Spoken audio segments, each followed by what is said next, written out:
va passer devant la centrale, une des deux centrales nucléaires tchèques, la centrale nucléaire de Temelín. Les deux centrales nucléaires sont situées pas très loin des frontières autrichiennes, ce que les Autrichiens n'apprécient pas tellement.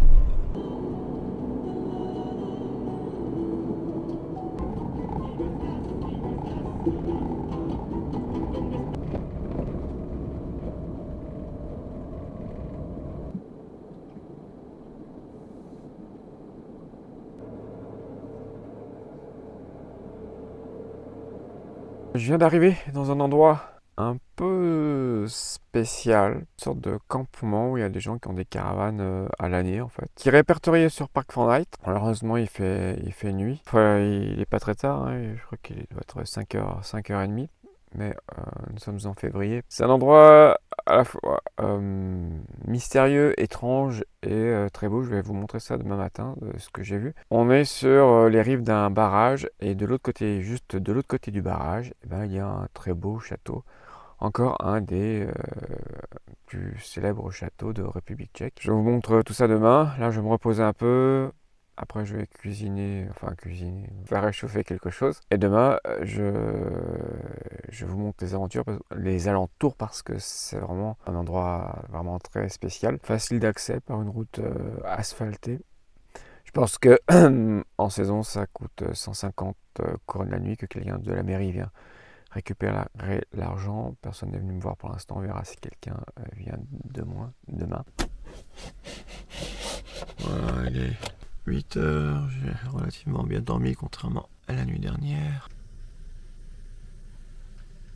Et le temps de prendre le petit déjeuner.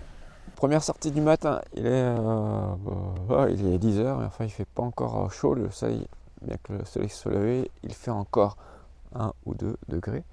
Et je vais en profiter pour vous montrer l'endroit où j'ai atterri hier soir, un peu à ma grande surprise. Je me trouve vraiment dans un endroit un peu bizarre qui, je pense, est amené à disparaître en République tchèque. Vous voyez un peu partout autour de moi des caravanes qui sont là à l'année.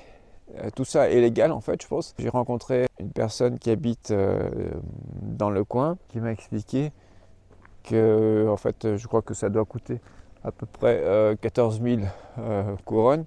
D'après le panneau que j'ai vu à l'entrée, ils sont supposés enlever ces caravanes au mois de novembre, mais je pense que beaucoup ne sont pas en état de rouler. Donc ça donne c'est un endroit un peu spécial, une sorte de camping sauvage officiel avec des toilettes sèches, comme je crois la petite cabine que peut-être vous voyez, comme celle qui est à côté du fourgon que vous voyez derrière moi, la cabine verte. Donc un endroit un peu étrange. En tout cas, je pense que l'été, les gens sont bien ici, ils se connaissent. Ça fait un petit village de caravanes. Donc les gens qui viennent pour les vacances. Je me trouve à présent sur les rives du barrage d'Orlik, qui est un endroit très recherché l'été, même si l'eau en fait n'est pas très propice à la baignade à partir du mois de juillet parce qu'il y a des algues bleues je crois qui se développent ici.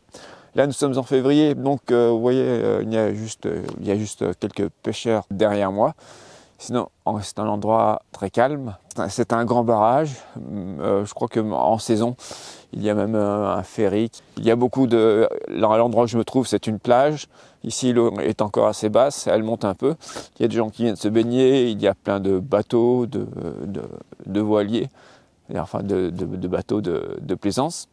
Mais là, en février, il ne fait pas très chaud, mais quand même, l'eau n'est pas gelée, le lac n'a pas gelé, donc les pêcheurs en profitent. Aujourd'hui, c'est dimanche. Je me trouve juste en face, sur l'autre rive du château d'Orlik, auquel on va aller. Je suis à quelques centaines de mètres d'ici, et pour pouvoir y aller avec le fourgon, il va falloir faire un détour de 17 km pour prendre un pont et me garer derrière sur le parking. Vous voyez qu'il est construit sur un promontoire rocheux entouré d'eau des deux côtés.